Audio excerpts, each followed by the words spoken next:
Thank you very much for the introduction, and thank you to the organizers for organizing this event and inviting me to talk. It is very nice that the logic is taking place at KAIST. So my talk is complexity classification of partial differential equations.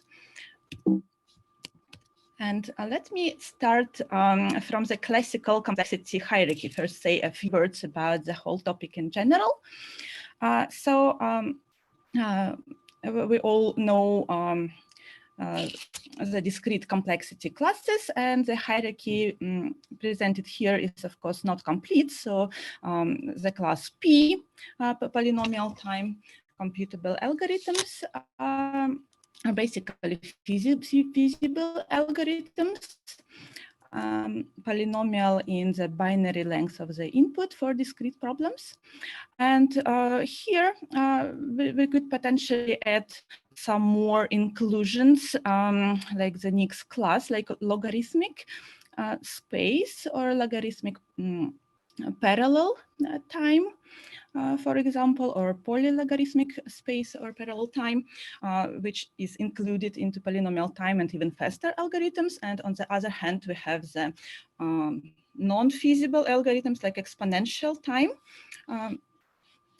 which are basically not feasible in real time. And in fact, this hierarchy can be also further extended into this side by double exponential and so on. But in between, there is a rich variety of classes, like for example, polynomial space algorithms running in polynomial space, and the famous class NP, non-deterministic polynomial, and counting polynomial. And it is not known whether this hierarchy collapses or no. So, but these classes are believed to be strictly included into each other, be different, but it is not established. And there are some problems which are, for example, NP hard or NP complete, which means they are in NP, but cannot be done in polynomial time unless this classes coincide. So, and very many discrete problems are studied with respect to this classification, and it gives an insight into the corresponding algorithms. Over the recent decade, I have a quick question. So it is not known whether P is equal to NP. Yes. The P implies NP, but the other classes is known that it's a proper or is a strictly larger? No, like P and sharp P or P and P space also no. It's not known. Okay. Yes. Yes. Right. So it makes sense to ask to climb down this hierarchy. For example, we know only an exponential for an algorithm. Oh, something is with the internet. Do you hear me? Okay. So if we have only exponential running time upper bound of the algorithm, but don't have a polynomial time algorithm, then it makes sense to ask, is this algorithm at least in polynomial space? And then furthermore, can it be improved into counting polynomial? I will remind the formal definitions of these classes later in my talk. So by now, so let me say that in the recent decades, there is a growing interest into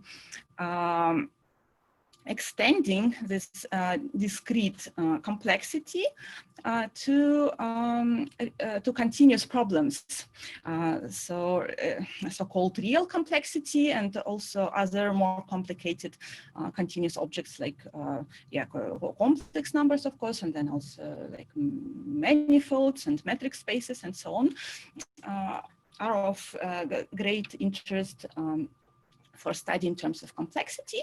And there are already several great books and many papers in this direction. Like, for example, the book of Care Eco contains a proposes a complexity theory of real functions, and in this talk we will be based on this definitions. And the book of Klaus Weyrauch on computable analysis is also one of the main books. So first, it is important to understand what is even to compute say real valued functions, because the input is obviously infinite and even not countable. So it is a challenging problem to even understand what it means to compute and what it means to compute in polynomial time with real-time input. And yeah, but this theory is intensively developing. And yes, and then the natural question arises how to classify now continuous problems with respect to this real complexity hierarchy. So let me give you a few well-known examples. Like, for example, the maximization of a real function is known to be NP complete. So both in NP and being NP hard in terms of real complexity. Then Riemann integration, if it is indefinite integration, then it is sharply complete in general yes, I will say the more rigorous formulation later, but if this function is polynomial times, then the integral is only in sharp p, and it cannot be in general improved. And for definite integration, it is a unary counting class, so the integration corresponds to this class. It's also here inside sharp p. So there are many sophisticated results about classical objects. Now for ordinary differential equations, so if you have a function or vector function depending on time, and have its dynamics in time and the initial value at time equal to 0, and yeah, there is some like Lipschitz right-hand function computable in polynomial times, and in general this problem is p-space complete. So these are some interesting examples. And now for partial differential equations. So I will give a very brief introduction or comments about partial differential equations later. So by now, just an example, so the Laplace equation on a ball, and given on the boundary of the ball is proved by Kawamura, Steinberg, and Ziegler. The solution is proved to be in sharp p and sharp p1 hard. So yes, this kind of result is proved for this equation. And yes, and the purpose of our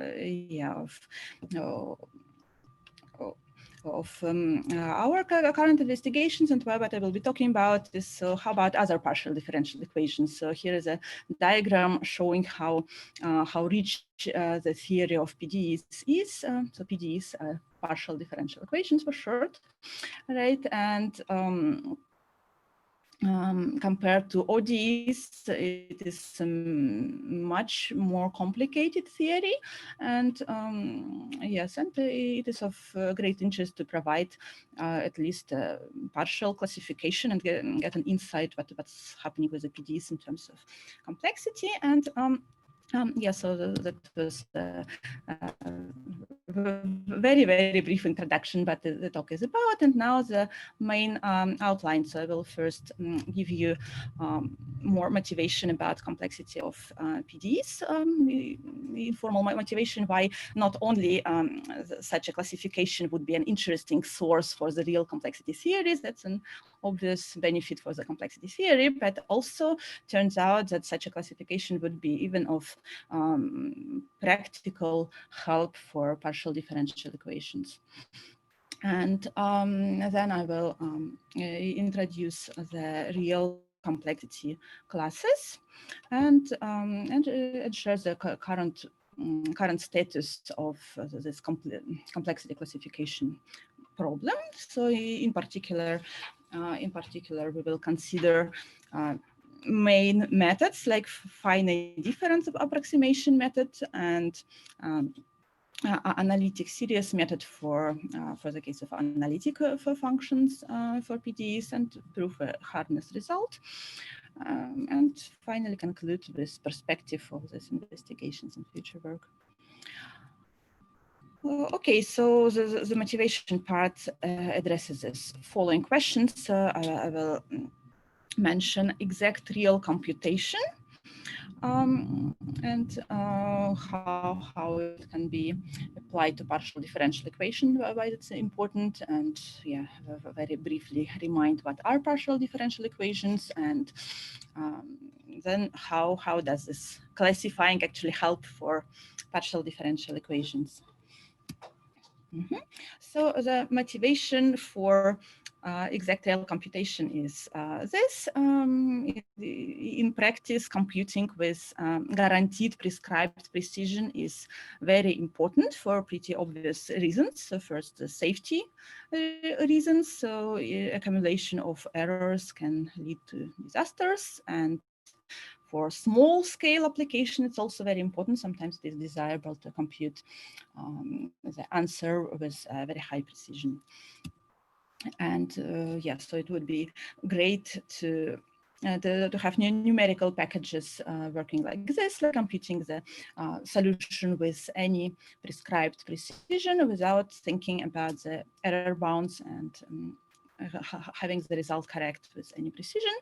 But by now, yes, so there are very many software packages and highly developed, and however, they are restricted to floating points, so can compute at most 53 digits of the output, even with high double precision. Sometimes it would be desirable to compute some more digits, and also this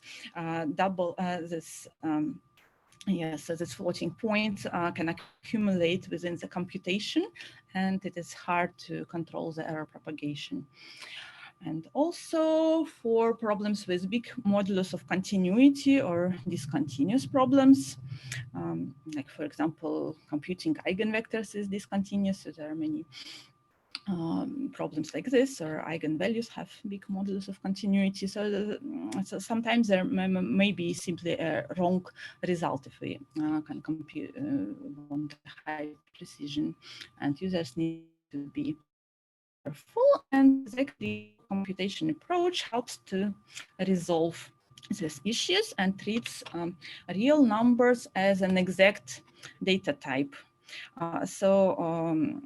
Yes, Yvonne Park, who was talking today, is actually actively working on logical foundations of exact real computation, yeah, together with Professor Martin Ziegler and Geshe Lee and other people. And so there are many people like working on the fundamentals of the exact real computation approach. There are, of course, many questions because so does it make any sense to treat a real number exactly? So it is an infinite objects and computers have finite amount of memory, right? So intuitively, so it is understood in the following sense, that the computations approximate the output to guaranteed precision 2 to the power minus n.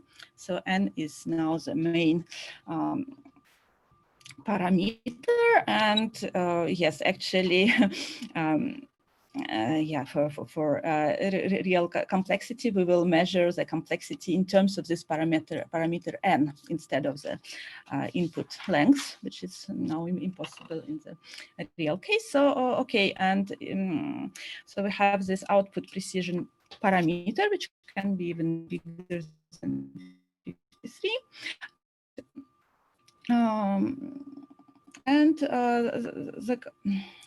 in the computation computes the algorithm computes precisely this n digits with guaranteed precision in the following sense, like computes a sequence of integers of these nominators, and this m is basically a modulus of continuity of the functions, and there are already several exact real computation packages being developed in different countries.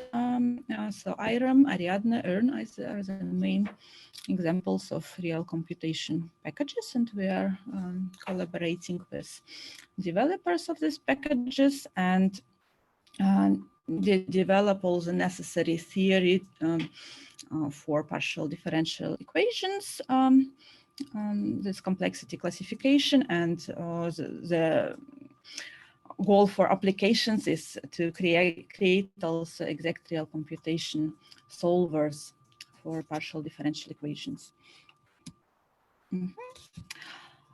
Okay, so let me briefly remind. So partial differential equations described various processes which evolve in several directions, for example, time and space. And the general form of PDEs is this. So we have some operator which includes any number of partial derivatives, any combinations in general. So partial derivatives are directional derivatives, not only like by t, but also by any spatial derivative. And having these many derivatives makes PDEs much more complicated object than ordinary differential equations. And also, there are usually some initial value problems or boundary value problems for PDEs. And so some simple examples are, yes, Laplace equation mentioned in the very beginning, and then also the wave equation here, which describes the propagation of sound waves or water waves, and then heat equation, which describes distribution of the heat. Yes, and many other processes like elasticity, electromagnetism, fluid dynamics, and quantum physics, and so on are described by PDEs. Important phenomena from nature to engineering are modeled by these equations.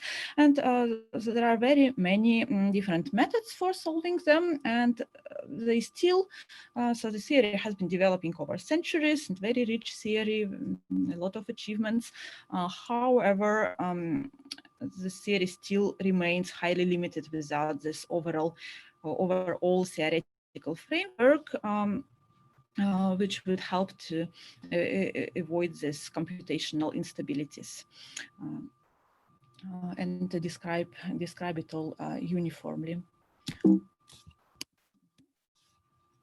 Yes, so this is an illustration about how rich is the theory. There are very many different types of PDEs, like for example, this Laplace PDE, which I mentioned in the beginning, is an example of an elliptic equation. Wave equation is so-called hyperbolic, and heat equation parabolic, and they all have very different properties. And yes, equations can be linear or quasi-linear or non-linear, and the initial functions can have different types of smoothness.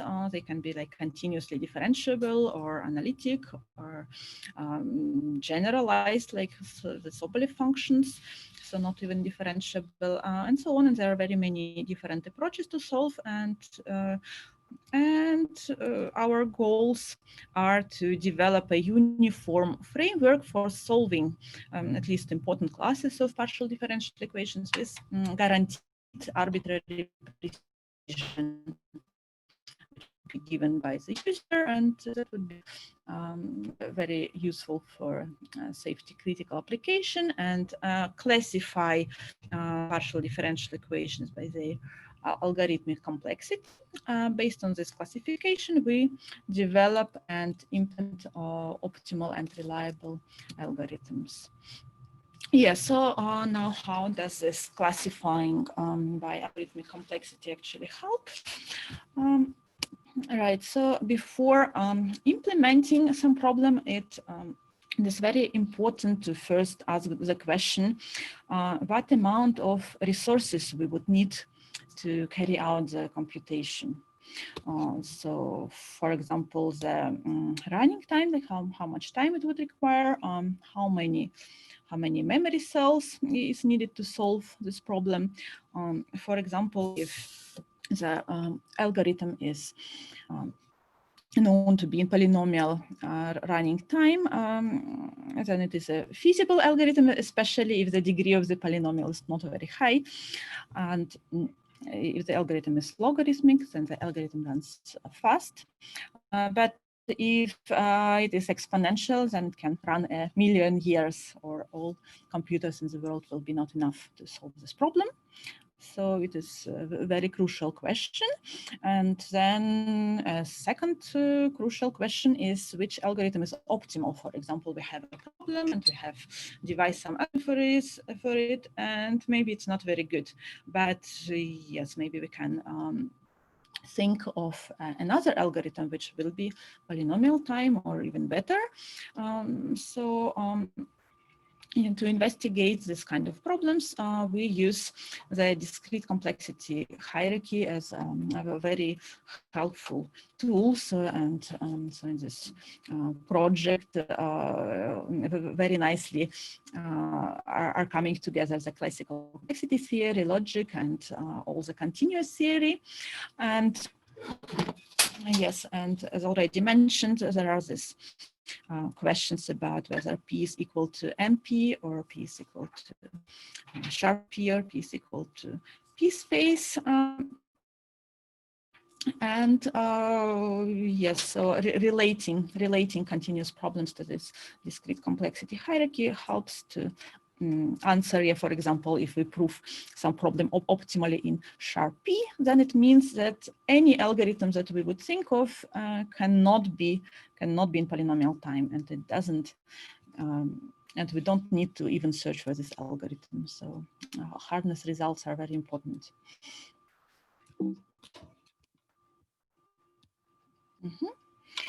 And thus our strategy is this. We investigate this complexity of exact real computation adaptations of various methods first. So yeah, inventing some algorithms and thus proving some complexity upper bounds for the partial differential equations.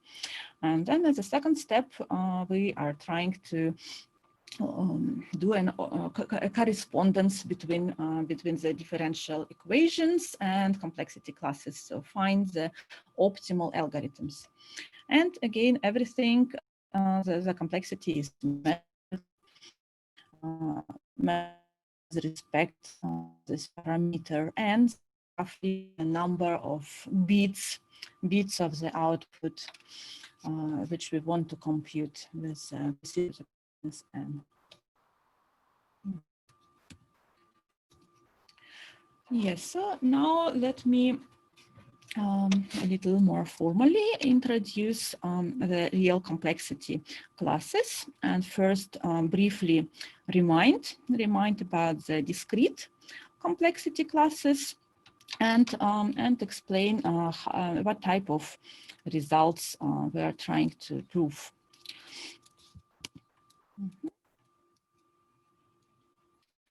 Yes, so P is the class of problems decidable in polynomial time, and there is a natural correspondence between the decision functional classes and decision complexity classes and functional complexity classes. So let us not go deeply into details of this correspondence, but yes, so for P, it means, yes, so the decision problem is to decide whether a number is in some set or no, so yes or no question, and the functional version can be stated like this. So there's a class of function from natural numbers to natural numbers, computable by a deterministic Turing machine within the time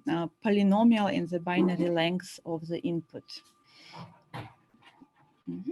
And NP, which will actually not be present in our result, but it is important still to mention. So these are problems verifiable in polynomial time or equivalently accepted by a non-deterministic Turing machine within polynomial time. And yes, so remember that the problem of maximizing a function is proved to be NP complete. So, and then the Sharpie class. Sharpie class is a functional class. The class of function which actually counts this number of accepting computation of a non-deterministic Turing machine with polynomial time. And Sharpie1 is an analog of this class with the input encoded in unary. So, right, and P space are problems decidable in polynomial space. Again, the functional analog can be formulated similarly, and exponential time are problems decided in exponential time. Okay, so then how do we define complexity for first real numbers? So let us say we have a real number, and what does it mean to compute it in time t? T is a function from natural numbers to natural numbers. It means to the following: to put a sequence of integers encoded in binary. So numerators of these expressions here. So we approximate our real number with dyadic rationals with the precision 2 to the power minus n. And so to output such a sequence, to output such a sequence means at most t of n steps means to compute the real number in the time t. And this computation is said to be done in polynomial time if this time is polynomial in n. So n is the number of output bits, and 2 to the power minus n is the corresponding precision with which we compute the real number, and the corresponding class is called p times the real counterpart of the p class in the classical setting. Similarly, for the exponential running time or logarithmic running time, and polynomial space may mean same, so we output a sequence of integers, but measure known at the time, but memory, the amount of memory cells, and again, if it is bounded in polynomially in n, then we call the computation with being in p space. Okay, then now for functions, that's a little more difficult. So computing a partial functions on the real numbers in time t means that on the input, on an input sequence again of this numerators, the algorithm computes an output. So this sequence AM approximating the input X. So the algorithm outputs the sequence BN in at most T of N steps, such that the result is computed with the precision 2 to the power minus n, and here m is the modulus of continuity of the function.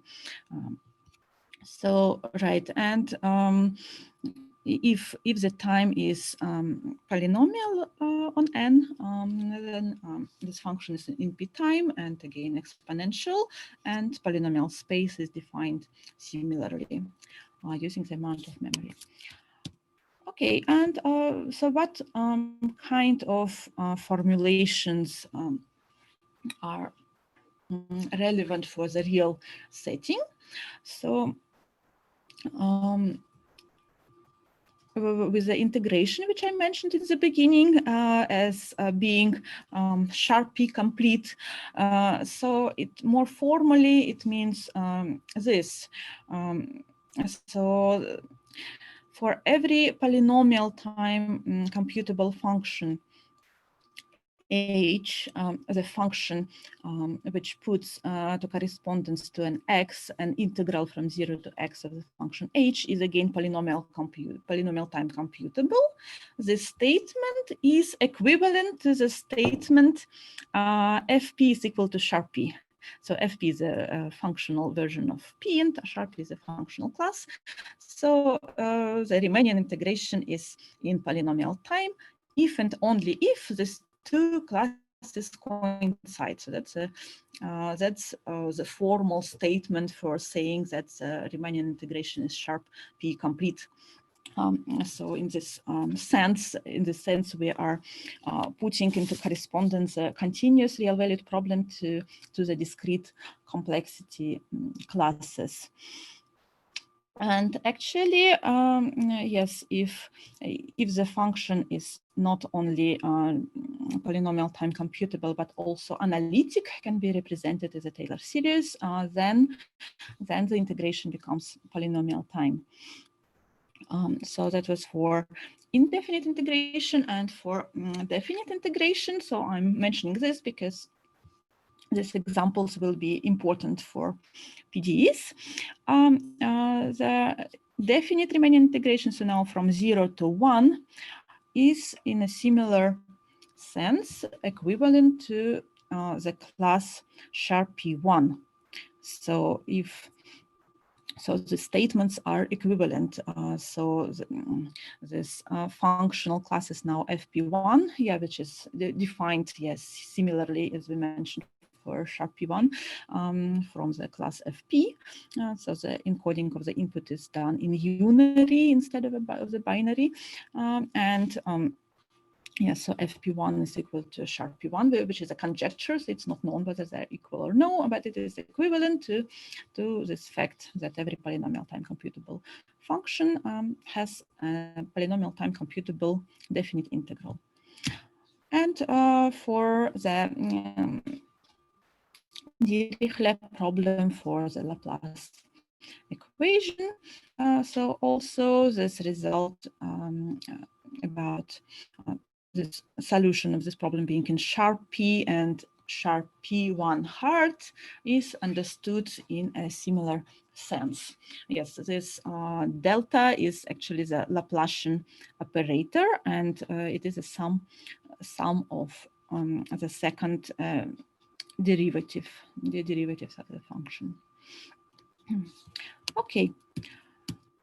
So now let us talk about the current investigations and progress of complexity classification of more general PDEs. So I will give a general overview of this and talk in some more detail about the finite approximation method, because it is a very famous and popular method to just approximate the continuous partial differential problem with a huge linear algebra problem, which is actually then on exponential size with respect to the parameter n. So to compute with precision 2 to the power minus n, we basically need like obic of 2 to the power n grid points. So yeah, that's why this investigation of this method is closely related to linear algebra of exponential size. And yes, but for yeah, well, likely like with integration for the analytic case, things become easier, and it is possible to make computations in polynomial time in many cases. And for the heat equation, we have proved a hardness result similar to the one of Kawamura, Steinberg, Ziegler about the Laplace equation. So, and actually, let me start with this hardness result as an example. So the heat equation, which is describing the distribution of the heat, is a second order partial differential equation. So here is a first order derivative on t. And here this is again this Laplace operator, some of the second derivatives. Yeah, for example, on the unit interval, and but it can be also extended to higher dimensions. So let us yeah, so there is an initial function also. I have forgotten to add that if t is equal to 0, then the function is given. So some function phi of x, which is polynomial time computable. And these are periodic boundary conditions. And this problem is in sharp P. So even if the initial data is, initial function is computable in polynomial time, the solution can be computed in the class sharp P in the sense mentioned before, right? And it is sharp P1 hard, so there exists no general, in general, there exists no polynomial time algorithm for this problem. And the idea behind the proof is this, like for proving that this problem can be solved in sharp P, we use the finite difference approach. I will comment on that below for a more general class of problems. And the hardness result is proved by using the smoothness properties of the solution operator. Yes, the classical facts about the heat equation, and also these two facts which are well known for integration. So there is a polynomial time computable functions such that the integral is not computable in polynomial time unless this unary complexity classes fp1 and sharp p1 coincide. And at the same time, for analytic function, if it is in polynomial time, then the integral is computable in polynomial time unary.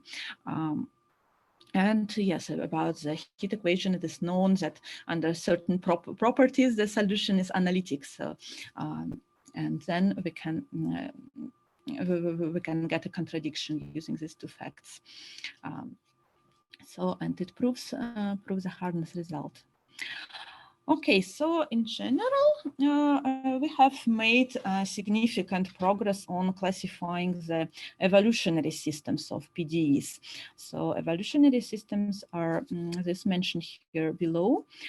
So these are processes depending on time, unlikely the Laplace equation. Yeah, see the second column, which was studied before. So this is an elliptic equation, not evolutionary equation, and in evolutionary equations, they always depend on t, and we track the evolution in time. So we have, we know how the process looks like at the initial time level, and we search the solution at some other time level, like having function or also some data on the boundary.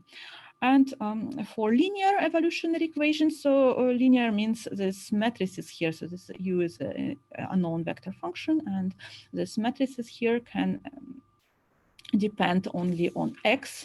So this means linear, so linear with respect to the derivatives. And we have established this the solutions are in P space.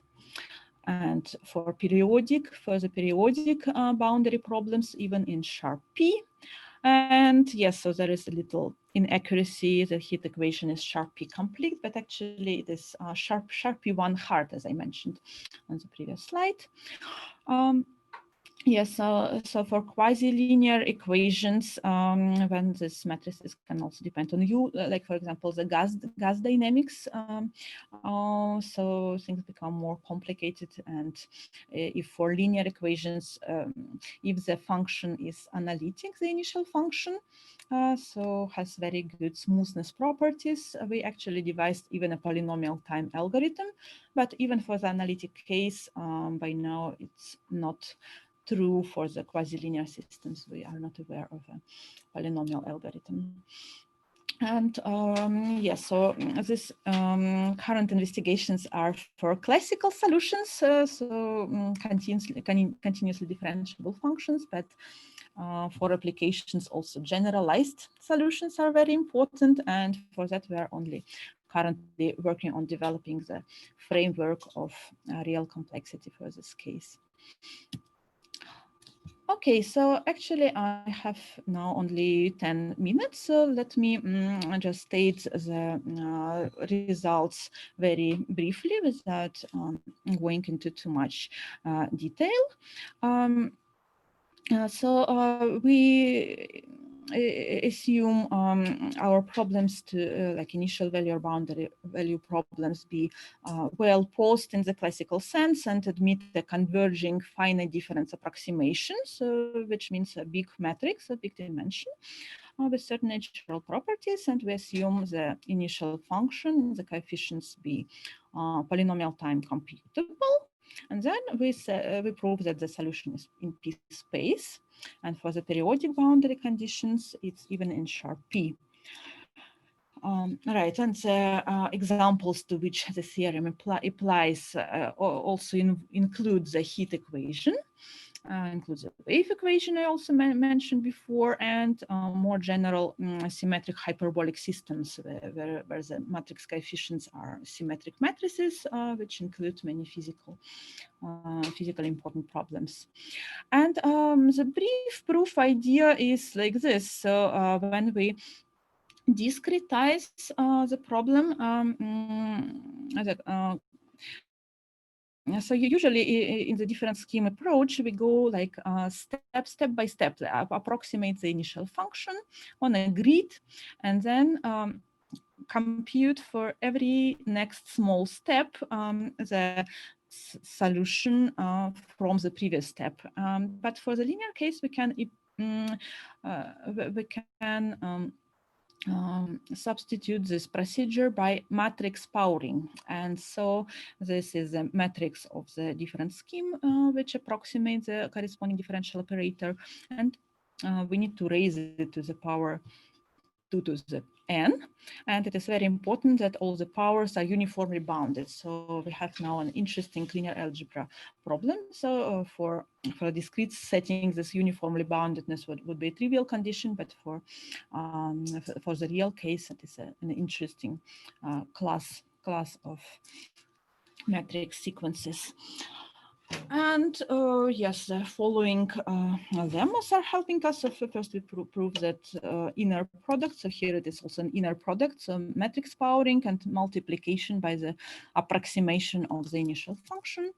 And so this inner product, we proved it to be sharp P complete. And the matrix powering in general being P space complete. Yes, so it is closely related to the Savage algorithm. And very important and interesting observation is that for partial differential equations, these matrices which we are powering actually have a structure. There are some band matrices or like block band matrices, and yes, and for this special case, it is possible to improve this P space completeness to sharp P for two band matrices even in P time. Yeah, sorry, here this matrix is a little bit cut off. So in general, our the special structure matrices look like tensor products of circulant matrices. Oh, here is some, yeah, the letter is absent like C. There should be, yeah, the matrix C, so circulant matrices, and they're Kronecker products. So like for the heat equation, for example, the matrix of the different scheme looks something like this. It is a special structure. And yes, for the heat equation, it can be represented by the basic circulant matrices and their Kronecker sum of Kronecker products. And the interesting observation is that powering such matrices is actually equivalent to powering of certain low degree polynomials. So powering matrices is hard, but polynomials sounds a little easier. And it is not obvious at all how to power them better than exponential time in general. But turns out that the Cauchy integration formula can help to compute any single differentiable any single coefficient of the powered polynomial as an integral over the following function. And it is known that the integration is in sharp p. So that's such a tricky way to power matrices by means of integration. Okay, and yes, and by the different scheme method, turns out that we cannot really obtain something better than sharp p in general. But if the initial function is analytic, so even if it is analytic, then for different schemes, still we can get only sharp p. But by Cauchy-Kovalevskaya theorem, it is possible to compute an analytic solution of a large class of PDEs. And in fact, we can, based on this analytic series method, devise an polynomial time algorithm. Okay, and yes, so I still have a few minutes. Let me conclude the talk. So yeah, this is the summary of the current status for evolutionary problems. So here in this diagram, circled are the cases which we are considering of problems and methods, and there is actually a feasible algorithm, polynomial time algorithm for the analytic case. And for finite difference method, we achieved polynomial space complexity, and for particular cases improved it to sharp p. For heat equation, proved that no better algorithms than sharp p1 can exist. And yeah, for quasi-linear systems, no polynomial algorithms by now, only at best sharp p. And for generalized functions by now, we're working on the framework of how to define complexity. And also, we are currently with Holger Thies implementing some of this analytic algorithm for some large PDE classes, and by now tested the acoustics and elasticity systems up to precision 2 to the power minus 300. Yes, sorry, this P is missing. So the conclusion is that we now consider these few examples in terms of hardness. So it is known that the Laplace equation is sharp p1 hard, and the heat equation is now also sharp p1 hard. For the analytic case, a large class of PDEs is polynomial time. So seems like there is some pattern. And yes, so for analytic functions, sometimes things become much easier, and there are polynomial time algorithms. And the popular finite difference method is not quite suitable for exact real computation, turns out, because it has high complexity with respect to n. And for future work, we would like to study optimality for broader classes of differential equations, actually develop related PD solvers based on these results, and study more complicated equations and functional classes. So yes, that was the end of my talk. Thank you very much. Thank you so much, Svetlana, for this great talk on applications of logic to many areas, computational areas. And yeah, we have time for some discussion and questions. So the audience is welcome to make comments.